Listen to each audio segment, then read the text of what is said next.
5 factors of soil formation and parent material. There's the climate, there is the topography, you have the biology of the system, and you also have time.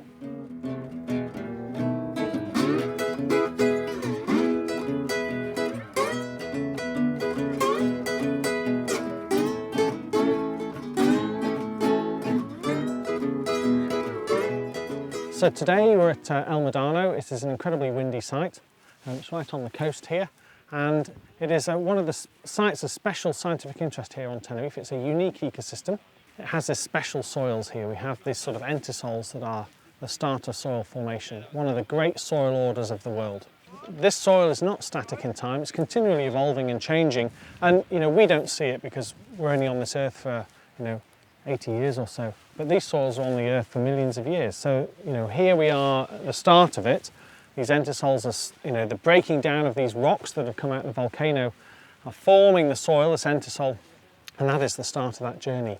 The only way to look at soils is to dig a hole. So that is stage one. So they've looked into the ground. What can they see? Really, the first thing you want to look for is soil horizons, those different layers. They probably won't see many here because we're on the entisol, the start of soil formation. And then they'll be using some chemical testing things. We want to look at the soil biological quality indicators, the soil physical quality indicators, and the soil chemical quality indicators. So in terms of biology, we're looking for roots and mycorrhizas. We're looking at soil respiration, which is the total CO2 that's evolved from the system. In terms of the physical indicators, we're looking at the particle size distribution, sand, silt and clay. We're looking at some of the primary minerals that are forming during that weathering process, things like allophane. We're looking at water infiltration, and in terms of the chemistry of the soil, we're looking at the pH, which is one of the driving forces, organic matter, and also the salt content of the soil, which is important, I think, particularly at a site like this, which is quite close to the coast and it's very arid.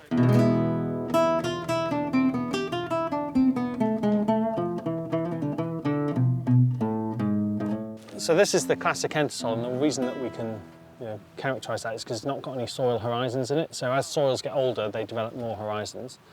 But some of the other classic features that we can see in here also tell us quite a lot about the system and how it works. So did you measure the pH of the soil?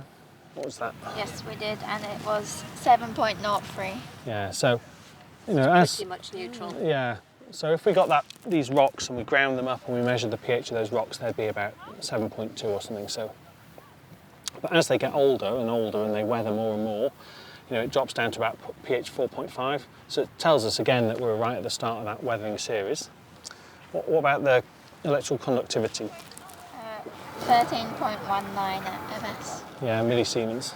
So again, that's sort of telling us something about this site. It's really, the electrical conductivity is really high, which means we've got lots of salt in the system.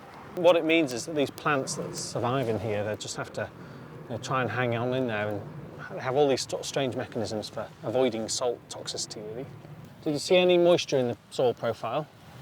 No, it didn't seem to change moisture very much at all. There didn't seem to be any sort of horizons or differences in moisture as we went down. Yeah. Well, the moisture we measured was between 3.1 and 4.4. Yeah, so it's almost like air-dry soil. Yeah. So these plants are struggling then to basically take up water from here.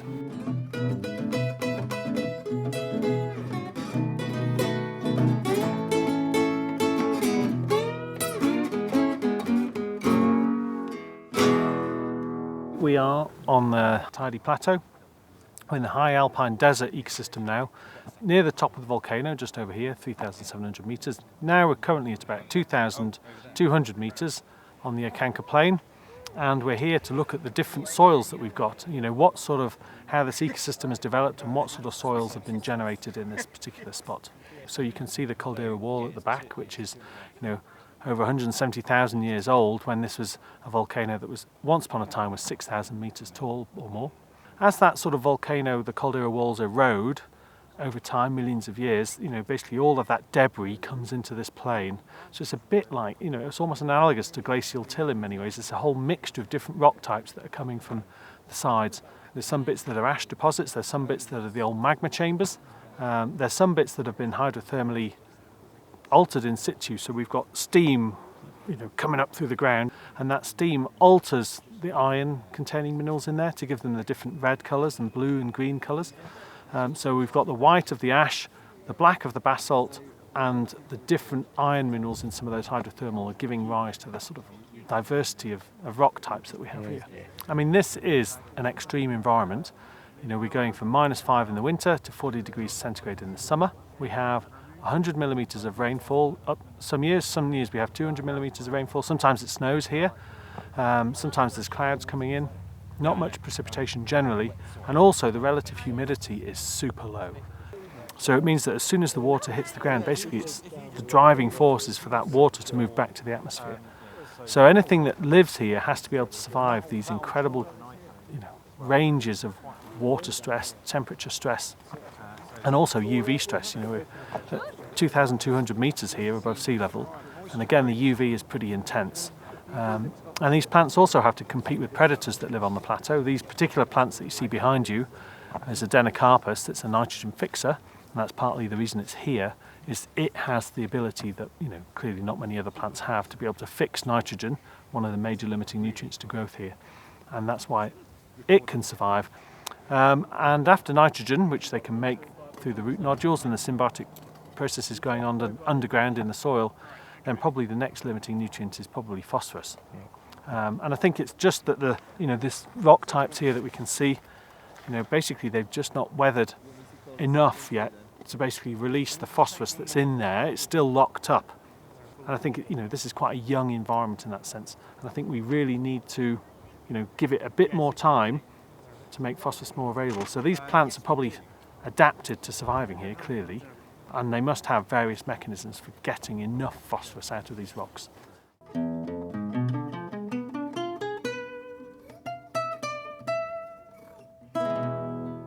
I suppose the most distinct aspects of this soil are the fact that we've got this very colourful parent material on the surface with very little organic matter.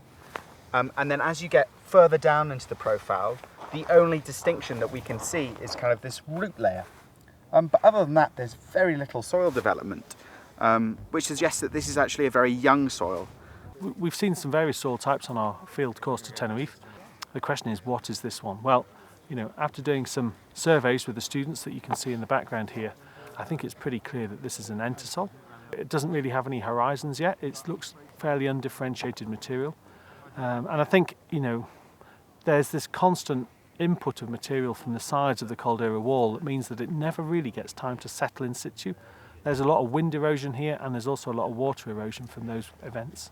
And I think the other thing that contributes to that is the fact that there's not many plants here to hold the system in place. So it's constantly moving around in response to water and wind.